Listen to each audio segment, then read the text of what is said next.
কিছুদিন পরে আপনারা এরকম দেখলেও অবাক হবেন না, সমন্বয়ক দেখলেই সবাই ঝাঁপিয়ে পড়ে, এমনটা দেখলে অবাক হবেন না। কারণ তাদের উদ্দেশ্য, তাদের যে রাজনৈতিক উচ্চাভিলাষিতা, তা কেউ হেলিকপ্টারে, কেউ বা মন্ত্রীর মতো প্রোটোকল নিয়ে চলে ফিরে তারা বুঝিয়ে দিয়েছেন তারা এখনই মন্ত্রিত্ব পেয়ে গেছেন।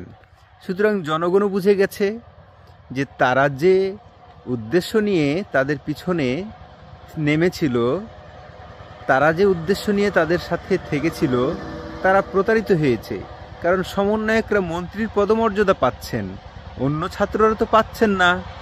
সুতরাং তাদেরকে রাস্তাঘাটে অন্য ছাত্ররা দেখলে হিংসায় তো জ্বলে পুড়ে মরবেই, তারা তো মায়ের খাওয়ার মতো উপক্রম ঘটবেই।